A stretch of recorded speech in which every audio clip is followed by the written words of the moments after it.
Hello there, and welcome back to Psychology and Spoons.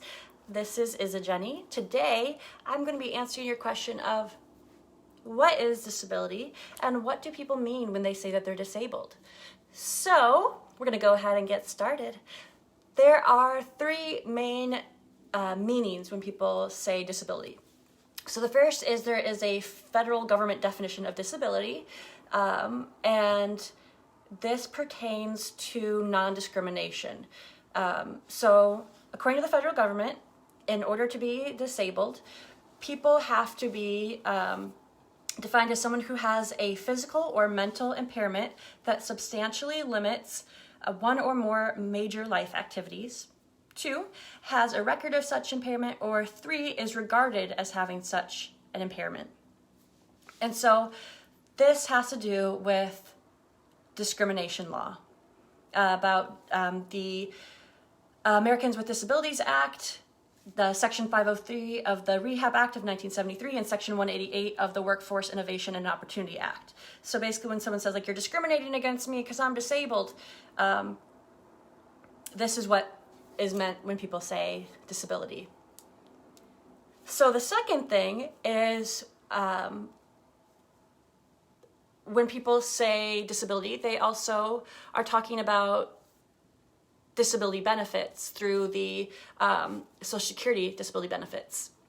And when it comes to this is a payroll program that people pay into in case they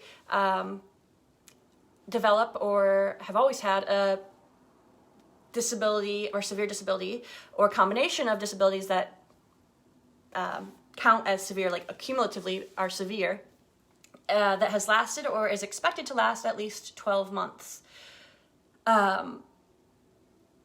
So when people get disability, I think there is this huge mistaken belief that it's easy. It's not. A lot of times people have to actually pay for a lawyer to get disability. And people think that, like, oh, cool, must be nice not to work. But how much do you think people get with disability? Well, let me tell you. It ranges from $800 to $1,800 per month. The average is just about $1,200 per month. If that seems like a lot, I'm going to assume that you are not in charge of your own finances. $1,200 in the United States, that's what they get. And that translates to $14,400 a year. $14,400 a year.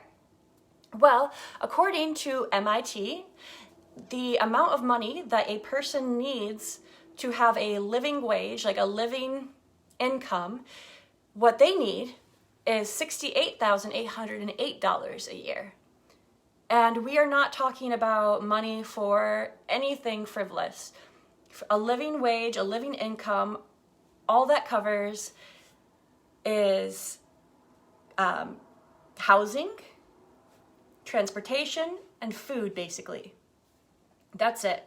And what MIT has said is that we need $68,808 on average in the United States to just get by. And that translates to about just over $16 an hour for those of you who are wondering. But this is also based in 2019. So we've talked about a couple of numbers here. You get about $1,200 a month. That translates to $14,400 a year, but you really need $68,808 a year to live.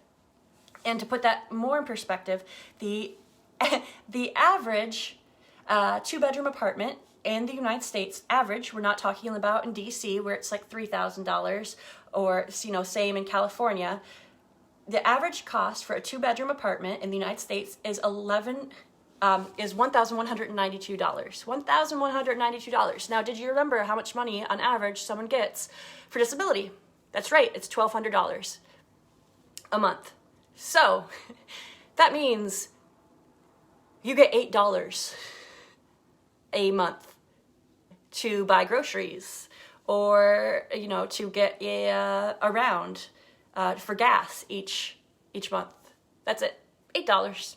So I hope that puts it in perspective for you, that disability payments are completely inadequate, and it is forced poverty because you can never have more than $2,000 in your bank account at any one time.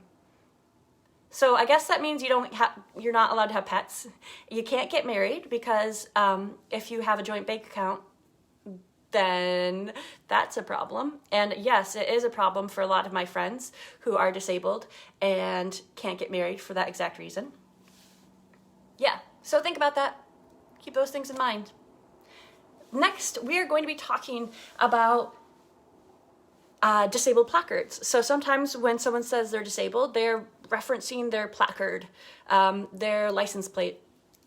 Basically, in order to get a placard or a license plate, you have to fill out a form from your state, and a doctor, either a doctor, a chiropractor, a medical doctor, a licensed nurse practitioner, physician's assistant, they can do it too, or a chiropractor, a podiatrist, or a physical therapist. It can also be an optometrist if it's visual, or it can be the VA who says, hey, you have 100% disability from the military because of a service-related disability, so then that works too.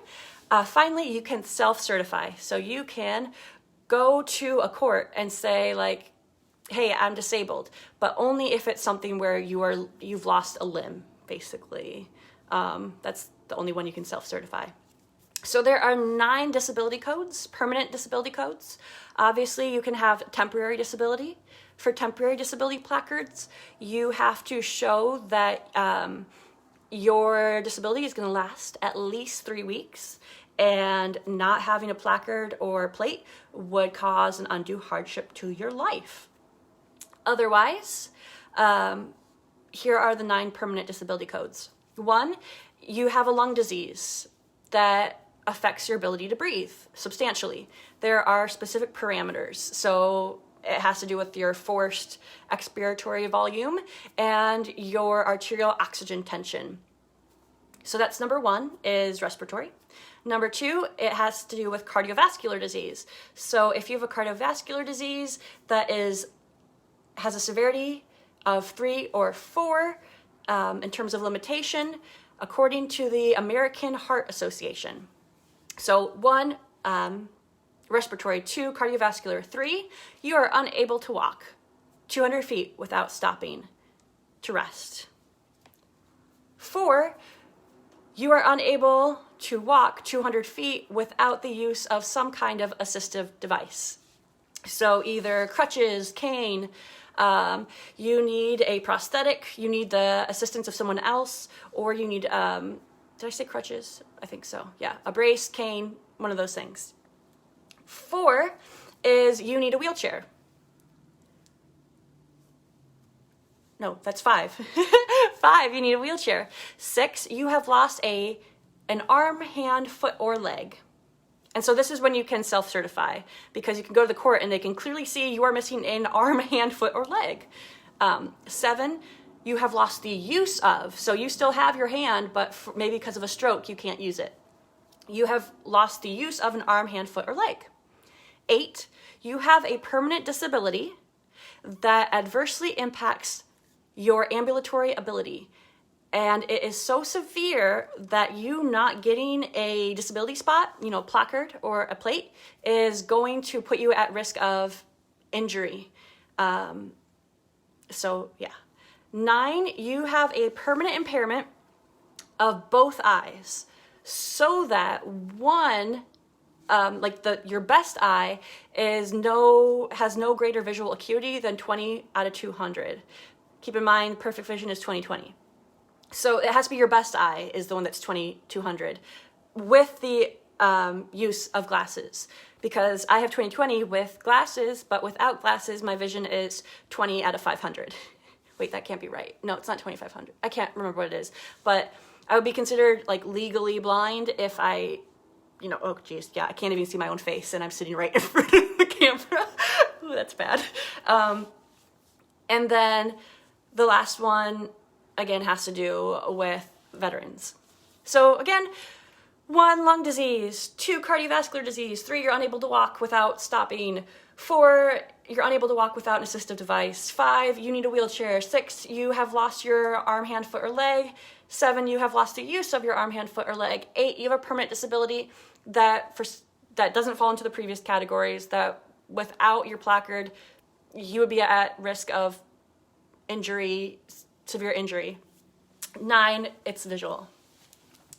Oh, the other one with the visual is that it can either be that, or it can be your visual field is so limited, your peripheral field. So that's the other one. All right, so we've talked about what the federal government means when they say disability. We've talked about what Social Security disability is, and we've talked about placards. But the most important one is identity. I am a disabled woman. Disability defines me. And I don't speak for everyone, but I think a lot of disabled people also would say that their disability defines them. Because, again, if you look back to the definition of the government, it limits one or more major life activities. So we're talking major. Maybe your ability to eat, or your ability to walk, or your ability to think. So that is life affecting. But here's a really big point, is that we often talk about disability and identity as how we see the world, right? And how we interact with the world, but it's also how the world interacts and sees us. So people always say, like, I don't see you as disabled, or, I don't see you as, I see you as handy capable, or I see you as differently abled. Okay, but I'm disabled. Disability basically says it's identity, and stop using euphemisms. There's nothing bad about disability. Yes, it impacts my life, but it also shapes my worldview and how I interact with the world.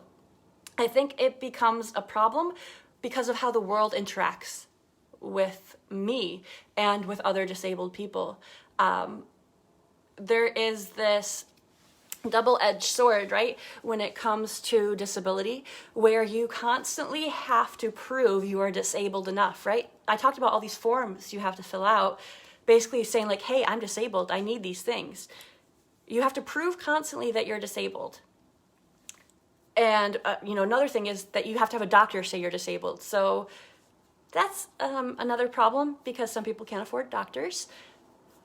But so I'm constantly proving I'm disabled, but then at the same time, I have to prove that I'm able. I have to prove that I'm competent, right? And sometimes I don't always disclose all of my disabilities, especially the ways it affects me cognitively, because then I have to constantly prove that I'm competent and I'm smart and that I am able to do things. So I have to prove, hey, I'm disabled, stop discriminating against me. And then I have to say, but don't worry, I'm competent. Disability is not inability, is what a lot of people like to say. I do think that's not necessarily true, because my disability means I am unable to do things.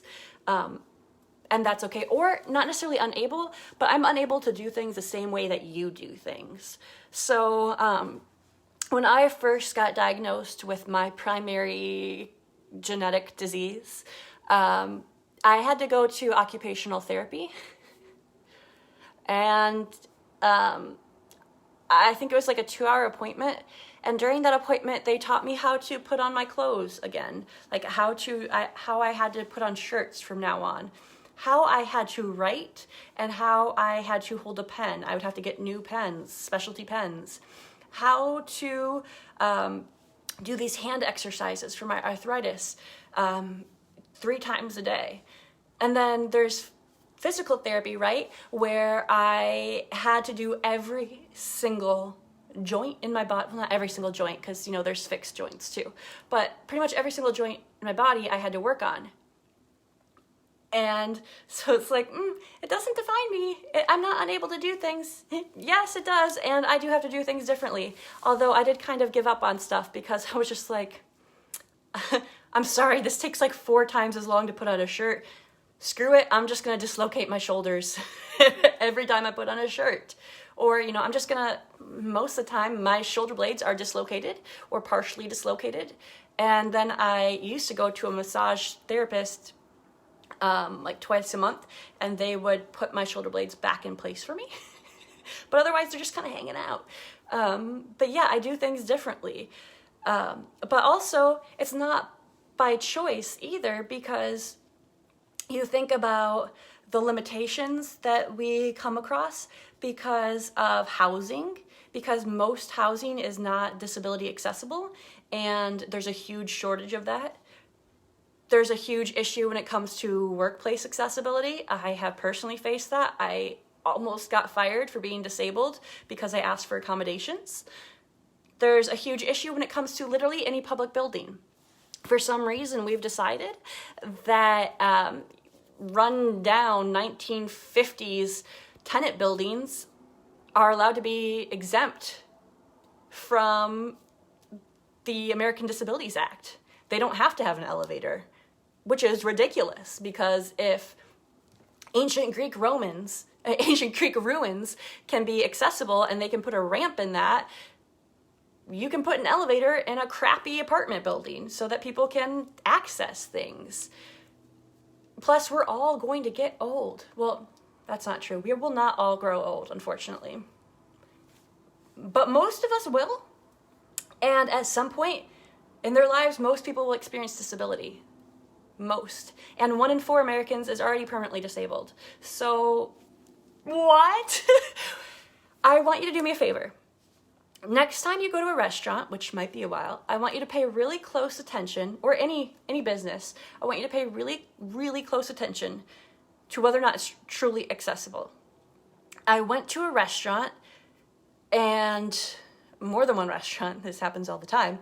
I went to a restaurant and they had stairs. They had stairs in the middle of the restaurant for no good reason. And they claimed that they were accessible. They told me that they were accessible, which is ridiculous because they weren't. A bus that I needed to get to a conference didn't have any ability for me to get on the bus. I mean, like, it's not cool. I mean, it affects a lot. So do me a favor. Next time you're out and about, just like check these things. And you know, next time you go to a restaurant, call ahead, because that's what a lot of disabled people have to do. Call ahead and say, hey, are you accessible? And if they say, well, mostly, ask what they mean by that. Recently, like 2 days ago, I went to the vet, and I was so impressed by them. You know, they had a Black Lives Matter flag out front. They had a Pride flag out front, and I'm like, but then I noticed that they had a step down and then a step up to get into the building. Just a tiny little, you know, just a little, but that tiny little meant that wheelchair users or people who are unsteady on their feet or for whatever reason couldn't access the building, and that just really sucks. So anyways, I hope this has made you think.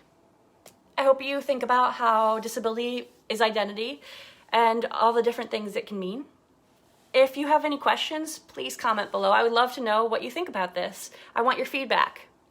Monday, I'm going to be talking about the difference between sex and gender, as well as sexuality, because for some reason people get sexuality confused with gender all the time. So that's what we're going to be talking about on Monday. But I hope you enjoyed this. Again, please comment, like, share, please share, and subscribe. So I hope you like this, and I hope you have a great weekend. Stay safe, take care, be well, stay warm, and I'll see you next time. This has been Jenny for Psychology and Spoons.